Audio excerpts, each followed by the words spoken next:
Hi, let's talk about friendships. I'm going to be getting ready for nothing just so I feel a little more put together. I feel so tired today. But I was thinking about how many of us have friends who are in relationships that we don't approve of.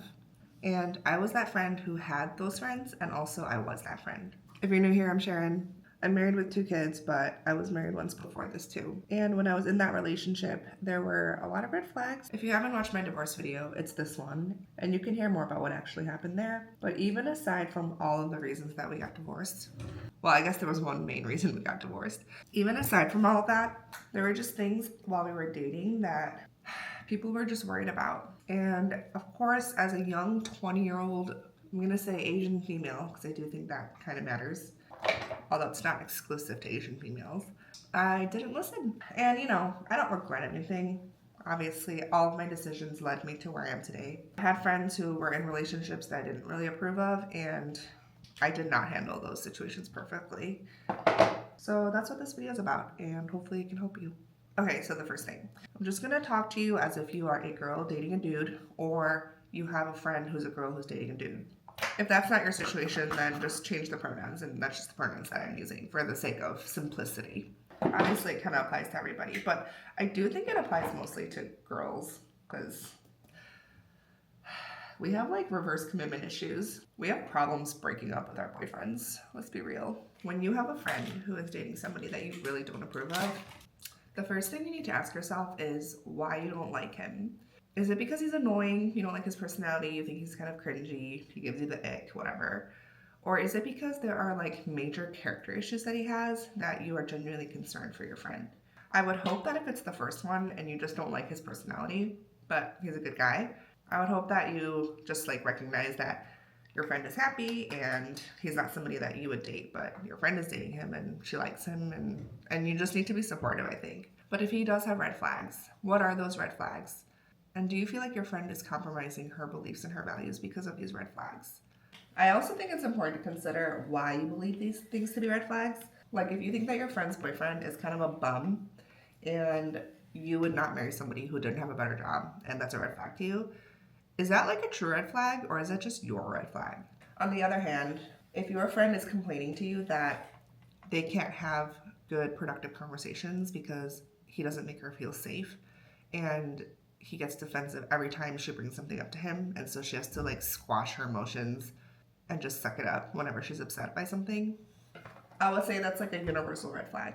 This is something that I really need to reflect on after my divorce because I am just not willing to tolerate a lot of things anymore.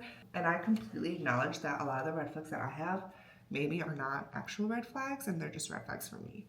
The biggest example of this is video games. Like if a friend told me that they were dating somebody new and this guy played a lot of video games, I would verbally have to just acknowledge that I'm very biased against video games and I'm almost 35. Like, if this is a friend who's my age and her new boyfriend plays a lot of video games at 35, I would have a really hard time not considering that to be a red flag.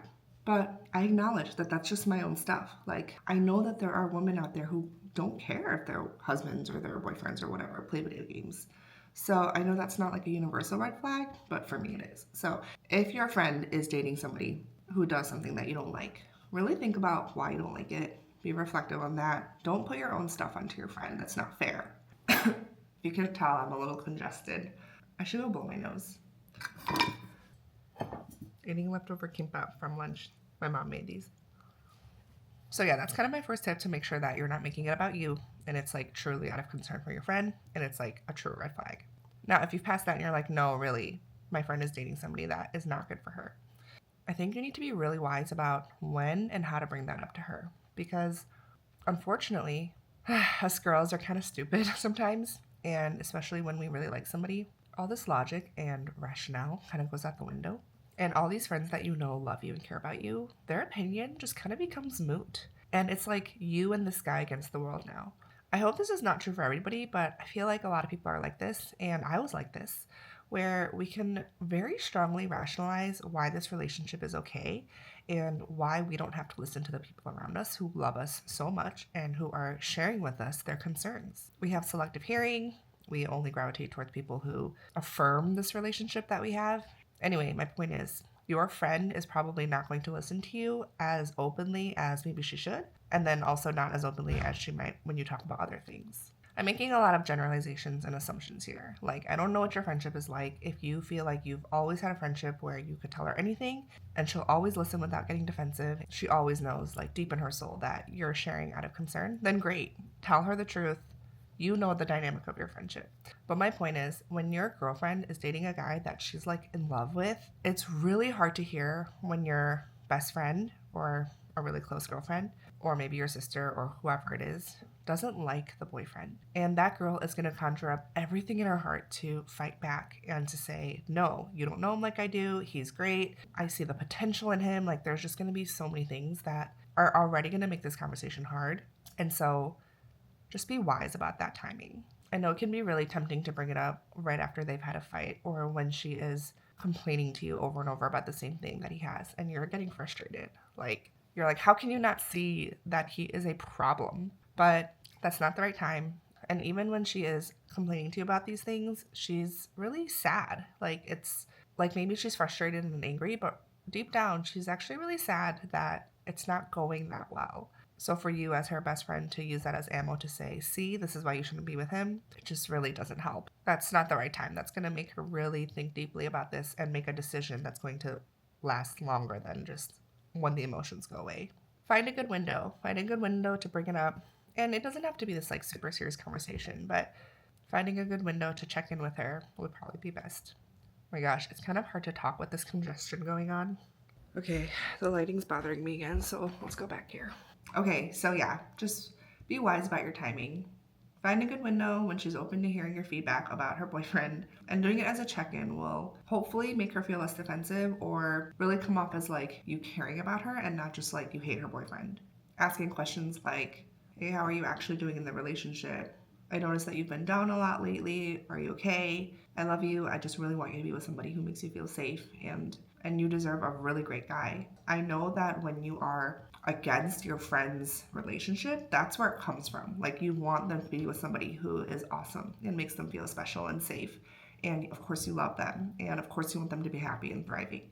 But I think to be intentional about verbalizing that is really important, because when they just kind of express concern without that affirmation, it comes off as criticism. When it is criticism, but it's not criticism for the sake of criticism, it's criticism for the sake of caring about you and wanting you to have better. So if it's not natural for you to say those words out loud and to really check in with how your friend is doing, expressing your care and concern for them, then I encourage you to be intentional about saying that. I think that'll go a really long way instead of just telling them all the things that you don't like about their boyfriend. Now, the other side is to say nothing and to just silently allow your friend to date this guy and not say anything because you don't want to ruffle feathers. You don't want your friend to feel like she has to be protective or defensive of her relationship. I don't think that's right either, because a good friend rebukes and a good friend says the truth, even when the truth is really hard to say. Especially if you're Christian and your friend is dating a non-Christian, or your friend is dating somebody who doesn't encourage her to love the Lord more or is pulling her away from her faith in different ways. I think as her friend, it is incredibly loving to say that and call her out on that. Because if she really loves the Lord and she wants to honor God through every aspect of her life, especially in her relationship with a guy that she might marry, if they get married, and especially if she marries a non-Christian, or they get married and then she kind of comes back to you and says, why didn't you ever say anything when you saw red flags or when you had concerns? What would you say to that? Typically, when we don't say stuff, we're just protecting ourselves because it's awkward. And I totally get it. I'm not a confrontational person either. I totally get it. And it's awkward and it's hard to bring something up like that, especially if you don't want her to feel a certain type of way. I think this is maybe one thing that you can say one time, hey, I'm just going to say my one piece. This doesn't mean that I'm judging you, and this doesn't mean that I don't ever want you to share about your relationship with me and stuff like that. But these are my concerns as your fellow sister in Christ. I think that's one of the most loving things you could do as a friend, kind of putting yourself out there to know that she could respond negatively, but you love her enough to tell her that. So make sure you say something. If your friend is dating somebody that you just really don't think is good for her in ways that have nothing to do with you, like you're not just like putting your own stuff onto your friend's relationship, say something to her. That's a good friend. When I was dating my ex, we were so young and we just didn't know a lot. There's just a lot that we didn't know about how to talk to people and how to handle hard, challenging, uncomfortable situations. And so I 100% am so thankful and love my friends so much for trying their best in challenging me through that, but also supporting me when I made my decision to get married. What can you do? Like at the end of the day, your friend is going to do what they want and you're going to be there or you're not. And it's really hard to know exactly what to say all the time and to not cause a rift between you guys when there's this boyfriend that you don't really like. So I just wanted to say, whatever you're doing right now, if you're in this situation as you're watching this video, I know that it's a hard situation and I'm assuming you're trying your best. So be prayerful about that and check in with your friend and know that your friend is also having a hard time. I don't think she's like thriving in this relationship that you don't really like. If you are noticing red flags or you're noticing her spirits being dwindled because of this relationship or she's having doubts, she's thinking about it all the time. So you're just there to help process all of that with her. Your job is not to tell her what to do. So yeah, just know that she's having a hard time. Don't bring it up in a way that's going to turn it against you. Use language that's very checking in type of language, like how are you doing? Are you okay? I care for you. Try to learn and understand more about the relationship. These are all ways that maybe she will listen a little bit more than if you just told her that her boyfriend sucked and that you hate him. And then at the end of the day, if she still decides to marry him, you will probably be there to support because it is ultimately her choice. Now you're committing to support and help her in this new marriage as best as you can. Being a friend is hard. There's a lot to it. But that's why it's important to be a good friend. But I think this role of friendship is really special. And it's just one of those things. It's like you were placed in this person's life for a reason to help them through life. And hopefully they're doing the same for you too. Anyways, I hope that all made sense. Let me know if you have any specific situations that we can ponder about together. Let's all be on our friend's team. Even if you don't like her boyfriend, you can still be on her team. All right, thanks for watching. I'll see you in the next one.